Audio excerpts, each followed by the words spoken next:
पति पत्नी के रिश्ते को संवारती ये कहानी ज़रूर सुनिएगा दोस्तों, अंत तक ज़रूर देखिएगा। एक बहुत ही क्यूट कपल जो एक दूसरे के बगैर अपनी ज़िंदगी का अस्तित्व नहीं समझता है और एक दूसरे को बेइंतहा प्यार करता है, उनकी ज़िंदगी में भी छोटी मोटी खटास आना स्टार्ट हो जाती है, बिटरनेस आना स्टार्ट हो जाती है और छोटे छोटे लड़ाई झगड़े स्टार्ट हो जाते हैं। अक्सर जब ज़िंदगी में हम आगे बढ़ते हैं दोस्तों, तो ये खटास, ये बिटरनेस आती ही आती है। हमें इस खटास और बिटरनेस को साथ लेकर के साइड में रख करके ही आगे चलना पड़ता है। ऐसा ही कुछ इस कपल के साथ होता है दोस्तों, और हम सभी के साथ ऐसा होता है। एक दिन की बात है, मैरिज एनिवर्सरी है कपल का, और ये दोनों एक दूसरे से बात नहीं कर रहे हैं। वाइफ एक्सपेक्ट करती है कम से कम आज तो उसके हस्बैंड उसको मैरिज एनिवर्सरी विश करके मना लें, मगर ऐसा नहीं होता है दोस्तों। हस्बैंड अपना बैग उठाता है और अपने ऑफिस के लिए चला जाता है। वाइफ बहुत फूट फूट के रोती है और बहुत सारे नेगेटिव विचारों को अपने दिमाग में लेकर के रोती है और सोचती है कि मैंने ये शादी ही क्यों की। शादी से पहले तो ऐसे नहीं था, अभी कुछ समय पहले तो ऐसे नहीं थे, लेकिन अब ऐसा क्या हो। दोस्तों, बाहर बहुत तेज़ बारिश हो रही होती है, हस्बैंड घर से चला जाता है, वाइफ घर पे बैठी हुई है, तन्हा है, अकेली है और रो रही है और बहुत नेगेटिव विचारों को लेकर के अपने हस्बैंड के लिए बहुत नेगेटिव विचारों को लेकर के माइंड में बैठी है। 4 घंटे बीतते हैं, 5 घंटे बीतते हैं, उसके बाद डोर की बेल बजती है। वाइफ जाती है, दरवाज़ा खोलती है और देखती है कि बहुत बारिश के बीच में उसके पति भीगते हुए एक फूलों का गुलदस्ता लेकर के अंदर, और वो फूलों का गुलदस्ता लेकर के वो अपनी वाइफ को देता है और बोलता है हैप्पी मैरिज एनिवर्सरी।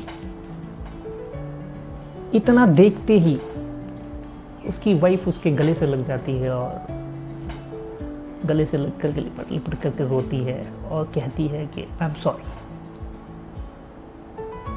मेरे से बहुत बड़ी गलती हो गई, मैं आपके बारे में बहुत बुरा सोच रही थी, लेकिन मुझे नहीं था पता कि आप जल्दी घर आ जाओगे और इस तरह से फूल लेकर के आप मुझे मैरिज एनिवर्सरी विश करोगे।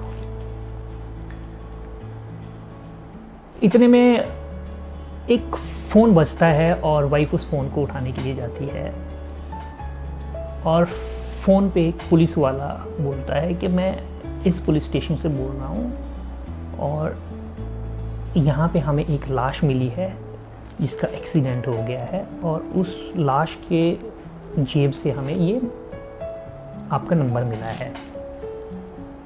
तो पत्नी बोलती है कि बट मेरे हस्बैंड तो मेरे घर पे हैं, तो घर पे वापस आ गए हैं। पुलिस वाला बोलता है कि नहीं नहीं, हो सकता है आपको कुछ गलतफहमी हुई हो, ये उन्हीं का पर्स है और उनका पर्स से ही हमने कॉन्टैक्ट नंबर निकाल करके आपको फ़ोन किया है। तो पत्नी भागते हुए बेडरूम में जाती है और देखती है कि वहाँ पर उसका पति है ही नहीं।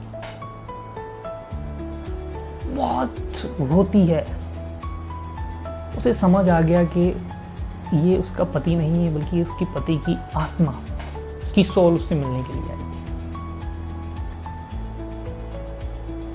ऐसा रोती है, फूट फूट के रोती है और कहती है कि मैंने ये काम करा ही क्यों, मैं उनको आज घर पे रख लेती, मैंने उनको रोका क्यों। इतने में वॉशरूम का दरवाज़ा खुलता है और उसका पति वॉशरूम से शावर लेकर के बाहर आता है। तो पत्नी देखती है कि ये तो मेरे सामने है। तो उसका पति बोलता है कि मैं आपको एक चीज़ बताना भूल गया, मेरा पर्स किसी ने चुरा लिया था और वो मुझे अब मिला नहीं, उसमें कुछ पैसे भी थे और वो पर्स किसी ने चुरा लिया। इतने में पत्नी फिर से बहुत फूट फूट के रोती है और सोचती है कि जो मैं अभी कुछ समय पहले सोच रही थी, अगर वैसा हो जाता तो क्या। दोस्तों, बहुत प्यारी कहानी है। जिंदगी में हमें दूसरा चांस नहीं मिलता है, जिस तरह से यहाँ पे दूसरा चांस मिला, इस स्टोरी में दूसरा चांस मिला है, कभी दूसरा चांस नहीं मिलता है, रेयरेस्ट ऑफ रेयर होता है। तो हमें ज़िंदगी के हर एक क्षण को प्यार से गुजारना चाहिए, और अगर ज़िंदगी बहुत सीधी होती, सरल होती तो हर कोई जी लेता, हर कोई इसको मशगूल होकर के आगे बढ़ जाता, लेकिन ऐसा नहीं है दोस्तों। प्यार, खटास, मिठास सब कुछ है, लेकिन रिश्तों को आप इस तरह से मत समझिए कि रिश्ते कुछ एक बिटरनेस की वजह से ख़त्म हो जाते हैं दोस्तों। यहाँ पे तो दूसरा चांस मिल गया, ज़िंदगी में दूसरा चांस कभी मिलता नहीं है। तो अपने रिश्तों को बहुत संभाल के रखिए और आप अपने साथी को इम्पोर्टेंस ज़रूर दीजिए। कभी छोटी मोटी गलतियां हो जाती हैं, खटास मिठास आती हैं दोस्तों, वो चलती रहती हैं ज़िंदगी में, लेकिन ज़िंदगी दोबारा नहीं मिलती। इस बात का ध्यान रखिएगा। Bye bye.